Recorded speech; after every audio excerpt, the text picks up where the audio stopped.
Welcome to the Formation Podcast by EmQuip Limited, where we share ideas that shape people, institutions, and nations. On this podcast, we explore big ideas from different fields that applies to people, institutions, and nations for transformation. In our first episode, I'm with the CEO and founder of EmQuip Limited. Welcome to the podcast today, sir. Thank you very much for having me. My name is Jesuseye Ogunyale, and I am the CEO and founder of EmQuip Leadership Trainers and Development Partners Limited.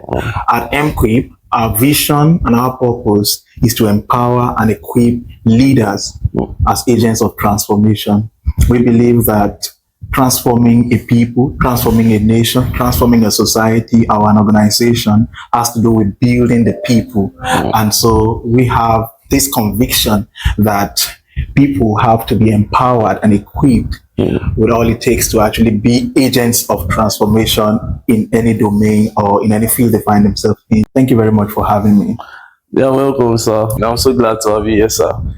So on this our first episode, I want us to explore a concept of polymathy and how it relates to leadership and how it also relates to EmQuip Limited as a whole.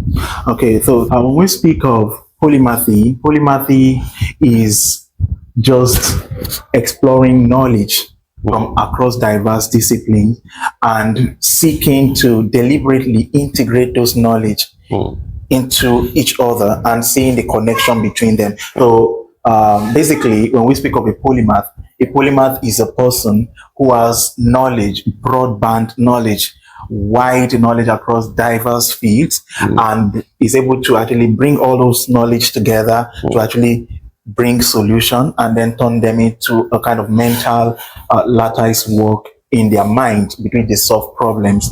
Now, it's important for us to understand that a polymath is different from a generalist. Yes, sir. A generalist is a person who is just interested in different fields on the surface level. But then when we speak of a polymath actually looks for the deep and the concrete ideas in each of the various disciplines they are interested in, and then they draw the knowledge, the wisdom, the insight from each of all these different fields and are able to actually bring them together into one and then towards driving transformation. So that is what a polymath. This is very interesting. Thank you so much, sir, for exploring the concept of polymathy to us. So I'm thinking that can we go through history and polymathy as it relates to history? Okay, throughout history, we've always had people, individuals who are able to achieve remarkable results, who have actually engrafted their names in the annals of history. And all of these people actually have one thing in common, be it the Greek philosophers. We have the Greek philosophers like Aristotle, we have Socrates, we have Plato. All of these people, one thing that is consistent amongst them all is that they were polymaths. They dived and explored knowledge across diverse disciplines. Now, if you look at the likes of Socrates, you could actually find him in virtually every field. If you were to study the history of virtually all fields, you find them there, you find their insights there. Why? Because they were able to look not just on the surface level, they look into each of these disciplines, and that is in the ancient world. Well, then when we come into the medieval era as well, we still have tons and tons of examples of people who were polymaths because they were able to apply their minds to seeking knowledge across diverse fields and relating that knowledge into solving meaningful problems for humanity. Now, we have the likes of the Renaissance, Leonardo da Vinci. Leonardo da Vinci was a scientist. He was also an artist.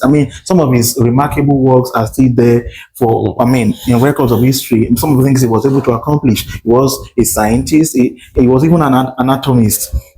But then he was able to dive into different fields. And then we have people like Isaac Newton. In fact, it's almost impossible to look at any of the scientists who were able to do something remarkable that did not give themselves to plural knowledge seeking. Albert Einstein, they all had this thing in common. They sought knowledge across diverse fields. So in history, there's an exhaustive list and record of people who were able to do remarkable things because they sought knowledge across diverse fields. Oh, wow, wow. So if we bring it into African context, are there examples of leaders that work through a polymatic formation to produce a quality leadership? Okay, so in the African context, even though we might not actually say that they had the word for it or they were deliberate about it, we still have records of people, leaders who were actually classical example of polymaths. Example, in Nigerian context, for instance, we had Obafemi Awolowo. Well, Obafemi Awolowo was the premier of this Western Nigeria, and he happened to be a polymath because though he was a lawyer by profession, he also committed himself, gave himself to seeking knowledge across the vast, including politics and human psychology and all of that. And everything really helped shape him into the form of leader he was able to become. I mean, we count him as one of our heroes in Nigeria. Yes. You get that? So because of the remarkable contributions he was able to make, I think it is actually almost impossible to have an effective leader, especially at the national level, who is not a polymath, who has not sought knowledge across diverse fields. So, yeah, I think Obafemi Awolowo is a classical example. If we were to go deeper, we still have thousands and thousands of other examples, but then I think I'm going to stop with that. Yes, if we are now bringing it from African context, can we talk about our modern examples? People that have demonstrated, polymatic leadership, and they are still doing it currently. Yeah, well, I would say that I wouldn't call it polymatic leadership. I would just say people who have given themselves to seeking knowledge across diverse disciplines, and there are many of them. Most entrepreneurs, you will agree with me, even the likes of Aliko Dangote, they didn't limit themselves to just one discipline. Yes. You see their impact across diverse fields. It's because they actually sought knowledge in those fields. Look at Aliko Dangote, for instance. He is able to actually go into the petrochemical industry. That's true. Going into petrochemical is a proof that this man is actually exploring diverse disciplines. Because you can't actually invest in something that you don't have the knowledge about. Actually, you get the point. Yes, so it's very important to know that most of these great entrepreneurs that we see in African context, they're actually polymaths. A good example as well, let's look at Elon Musk. I hope you know that Elon Musk has African origin, right? He was born in South Africa. And this man is a typical example of a polymath in recent time. I mean, on the global scale. The results shows for him. The results are evident. You can see the kind of accomplishments he has been able to record. Just recently crossed the $1 billion mark into the $1 trillion, and now is the first recorded trillionaire in human history. Right? That is so profound. That shows how seeking knowledge across diverse fields could actually make you exceptional and irreplaceable. I believe that his polymathic inclination contributed remarkably into what he is able to accomplish at this stage of his life. Thank you so much for that insight, sir. Thanks so much. It's a pleasure. So we now understand the concept of polymaths and the history of polymaths, and we've brought it into the African context and in our modern example. So I want us to go into EmQuip as a whole. So I believe that we have framework for EmQuip. Can you talk about EmQuip? Okay, so thank you very much. Now at EmQuip Leadership Training and Development Partners Limited, we have these 3 pillars upon which we build the foundation for transformation. And those pillars are leadership formation, entrepreneurial development, and professional development. We believe that if we could raise leaders, capable leaders, transformative leaders across those 3 pillars, we can actually bring transformation across the nation. Like we can bring transformation globally if we could raise transformative leaders across those 3 pillars. And then we also have the EmQuip framework. The EmQuip framework has 5 components, and those 5 components are purpose, principles, character, discipline, and competence. Now, we believe that every leader who is going to be an agent of transformation must have a definite sense of purpose towards actually driving transformation in the particular area of their endeavor.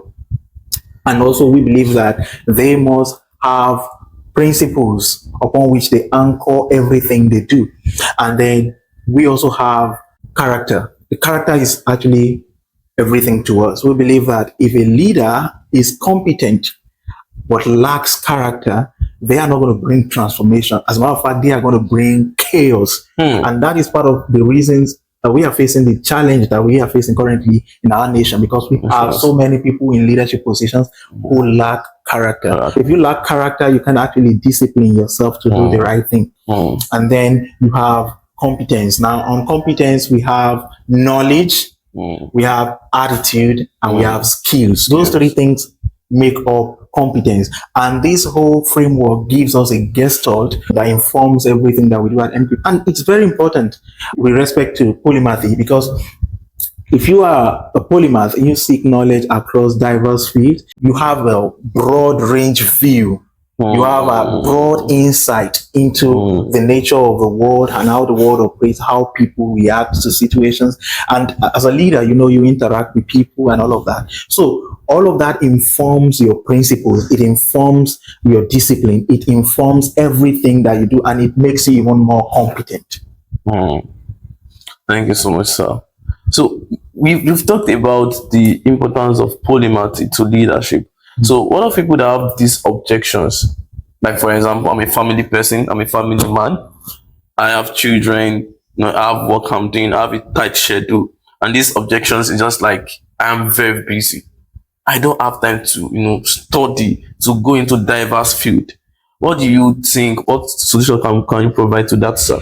Oh, well, I would say that we humans always have an excuse for not pursuing knowledge. And with the proliferation of knowledge and the democratization of knowledge brought about by the internet and even the artificial intelligence in more recent times, I believe that none of us have an excuse for not pursuing knowledge.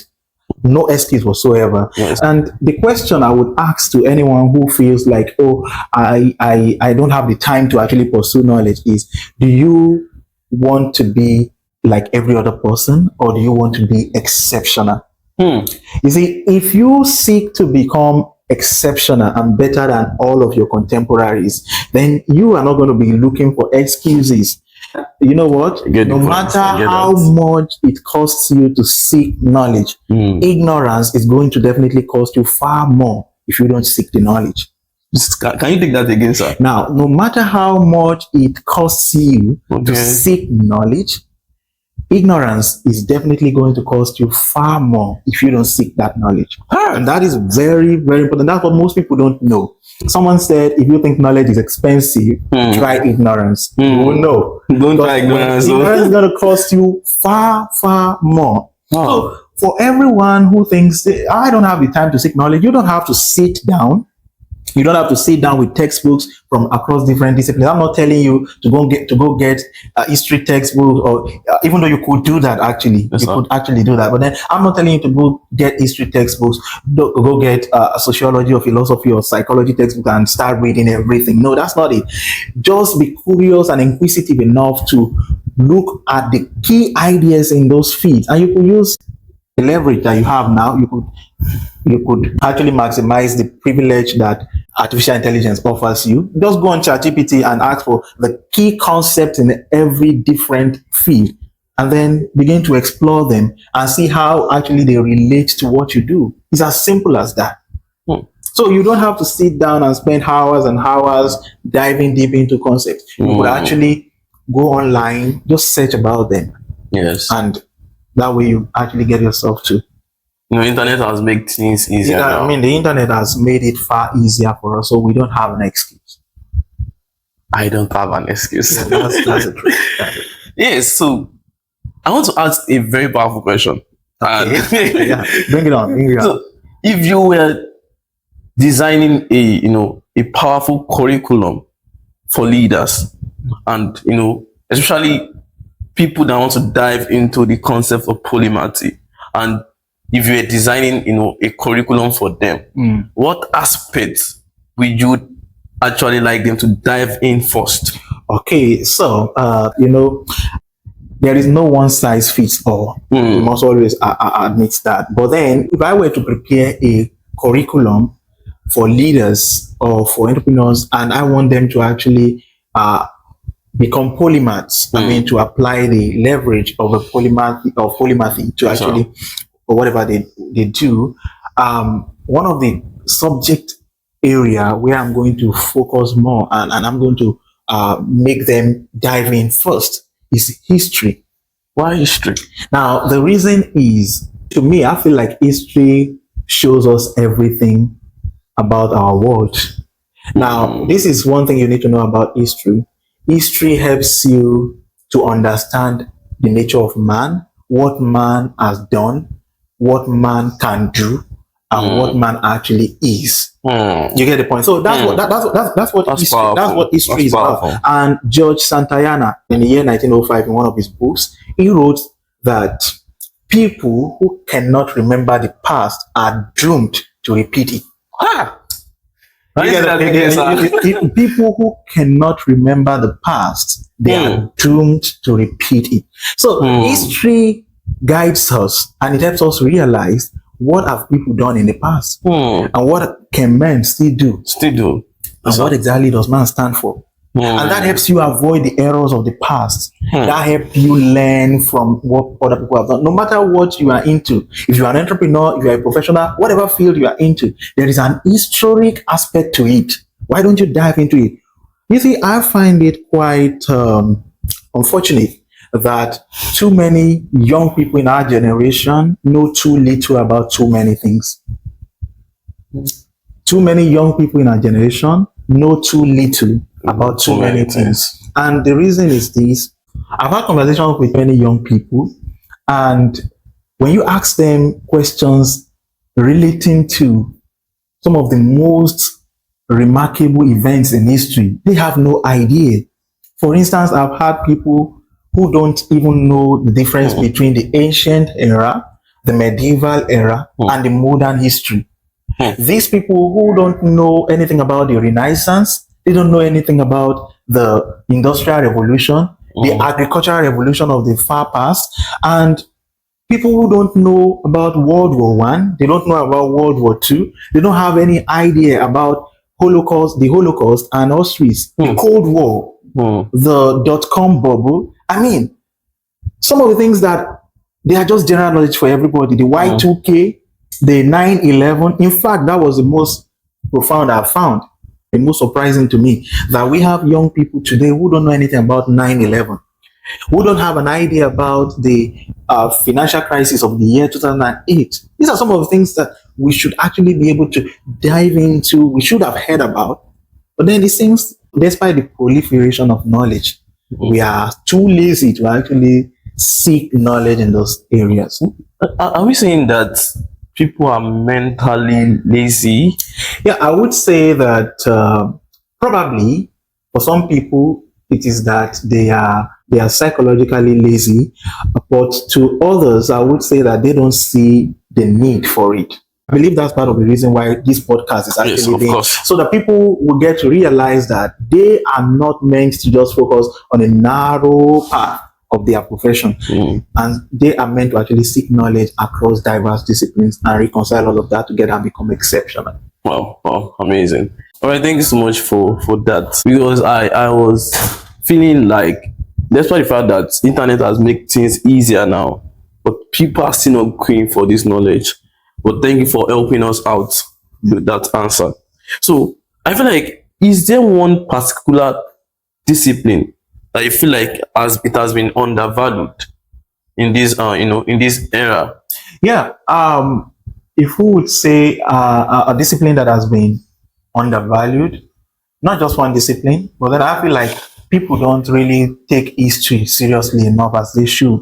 But then beyond history, philosophy is a field that most people have a negative idea towards, negative inclination towards philosophy. The moment you talk about philosophy, especially religious people, feel like, oh, if you're a philosopher, you're a person who doesn't believe in God. But if you actually add a background in philosophy, a little background in philosophy, you understand that the whole concept of philosophy is philo and sophia, which is the love of knowledge. Yes. That is what it literally means. That's what philosophy actually means. And virtually every single discipline that we have in our world today, in our academic institutions today, they began from the field of philosophy. That's the reality, because the earliest thought leaders across the field of the sciences, medicine, arts, and all of that, the earliest thought leaders, majorly the Greeks actually, they were philosophers. Wow. They were philosophers. They sought knowledge across board, and they applied the knowledge to solving real life problems. And that's why you see likes of Aristotle, Socrates, Plato having insights, having said something about almost everything. And even though not everything they said was totally accurate, but then the foundation they laid actually became a springboard for modern scientists even to further explore the world and all. So I think that people need to look more into the field of philosophy and begin to seek to know what people have said in the past and how it affects our world today. And also maybe psychology too. Psychology. Yeah. So you said history, philosophy, and psychology. Yes, I would say people can start with that. Encouraged, yeah. Okay, for someone who is listening to this, podcast and is genuinely like convinced about this argument, and they want to build plural knowledge, and they're like, where can I start from? Where is my entry point? What can you suggest to them as an entry point for them, sir? Okay, so the entry point that I would suggest, especially to the younger generation, to the youths, I would suggest that you begin first by exploring an idea that is different from your academic discipline. That's where you should start. That's the starting point. Like, look for an idea, something that is not directly related to your primary discipline. And then study it, begin to read about it, dive deep into it, and find the connection between that and what exactly you have studied in school. Because every discipline, believe me, they began from the same origin, and every discipline has a connection point. They have a point where all of them actually meet. Yes. They have a convergence point. So try to figure out an idea that is not directly connected to your discipline, dive into it, and then find a convergence point to your field. And then if you are looking for the subject to begin with, then I would still suggest history. Because history is not as boring as you would say some other subjects are. Because if I were to tell you now, go study business or go study astronomy, you might be like, wow, that is complex. You understand? I study across board. I, in fact, love astronomy because astronomy is so interesting. But then I would encourage you to begin with history. Okay. When you begin with history, you can also eventually add other disciplines to it. All right, thank you, sir. So final question before the close. Okay. So for someone that is watching us, a young leader that is watching us, or a professional, a student, feeling like, okay, everybody is just complacent with their positions, and they are telling us there that we should seek for knowledge. What can you tell such leader at this point? Okay, if I got your question right, that for leaders, people who feel like, what's the point in doing this? What's the point? Exploring plural knowledge. Everybody is complacent with what they are doing. Yes. Everybody is okay at where they are at. I'm okay with my profession. Why should I seek for plural knowledge? What I will still tell you is, are you interested in being like every other person? Or do you want to be exceptional?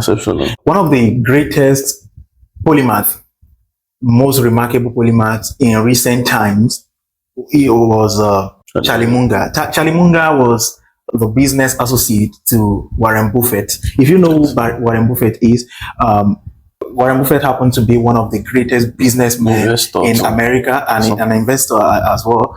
In the 20th century, at least, he was one of the wealthiest in America. And he had this business associate who happened to be, who is actually credited and reputed as being the brain behind their organization. But I think Berkshire Hathaway or something, name of the company.